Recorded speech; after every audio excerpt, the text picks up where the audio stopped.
Olunaku lw'eggulo twakulaze ebifaananyi eby'abakuumi abakazibwako eri Bakanyama nga batambulira ku mmotoka wamu n'okukuuma minisita Eryoda Tumwesigye avuganya mu kamyufu ka NRM mu munisipaali y'e Sheema. Olwaleero poliisi ng'ekolera wamu n'Amagye basibye bakola ebikwekweto mu ttawuni y'e Kabwohe okufeffeta abamu ku bano. Amagye ne poliisi obweddagaaza woteeri n'ebifo ebisulwamu eby'enjawulo oluvannyuma lw'okufuna amawulire nti bano mwebabadde bekukumye.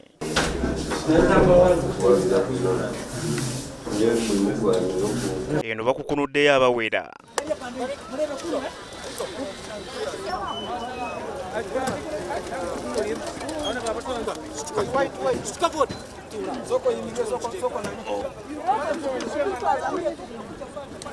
Bano olukwatiddwa batwaliddwa ku poliisi era okusinziira ku RDC w'e Sheema Frank Kyerere abasoba makumi 5 be bakwatiddwa.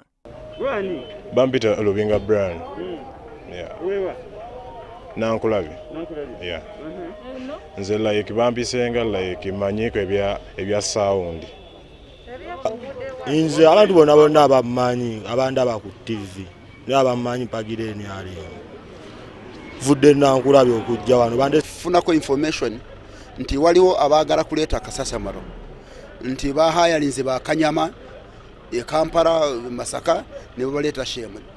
Twabitwala nga bigambo awo ne tuteekako ba informers abaffe kati tufunye nga ataano. Ono atubuulidde nti bongedde obukuumi bw'Amagye ne poliisi okwetoloola ebyalo 619 ewagenda okubeera akalulu. Okitegeeza tulina abasirikale abamala lwaki twaleese ab'Amagye. Anti nakugambye nti twafunyeko ne information nti wale baagala kuleeta kasasamalo. Poliisi ntono oteekwa kuteekamu abalala tulinako ne anti-plurality police. Abantu bangi abesimbyeko abadde baagala kukolesa force okumanipulatinga oba okuvuya akalulu by force oba okukabba, but kirabika twakitegedde mu budde, abekikwatako bakitegedde mu budde ne batuyambako ne batuleetera security. Okusinziira ku RDC n'abakulira ebyokwerinda wano mu Sheema municipality ebikwekweto nga bino byakugenda mu maaso okutuusiza ddala akalulu nga kawedde okulaba ng'ebikolwa eby'effujjo tebibeerawo. Yo ebushenyi naye okwemulugunya kw'amaanyi naddala mu besimbyewo olw'ebikolwa eby'effujjo ebibadde mu kuwenja akalulu. Kakati omuntu bw'obanga oyagala kulemesa okuvuganya wateekwa okubaawo emivuyo, naye singa okuvuganya kubeera free and fair nobanga ate buli omu akkirizibwa okwetaaya nga akunga abantu nga temulimu nti nkozesa office yange wane sente zenina nenga nzisula mu bantu nemesa omuntu okuyingira. Akalulu kano okubeera akalungi kijja kuva ku ffe abesimbyewo. Wakuba bw'oba yesimbyewo n'ogamba abawagizi bo nti bakole akavuyo bajja kukakola, naye bw'obagamba nti mubeere kamu mbeera abakakamu bajja kubeera abakakamu.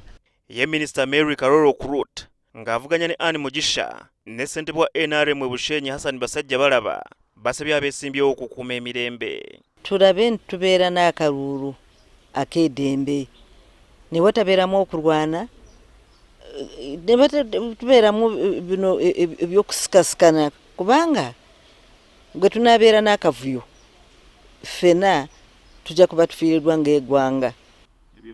Fujjo tetugikkiriza era you'll not tolerate any fujjo inaddegenda mu bululu buno.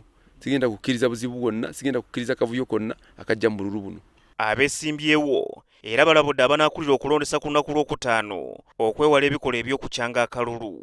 Tuwadde guidelines ez'okulonda tulabe nga tugenda n'ezo register weziri abantu abali register bemakkirizibwa okulonda toleetawo muvuyo egy'okutabula abantu. Oba ne babamu okukyanga akalulu kitegeeza oba kukyanga declaration forms kitegeeza nti abantu bayinza obutabeera bamativu. Habbat Ziwa, NTV Akawungeezi.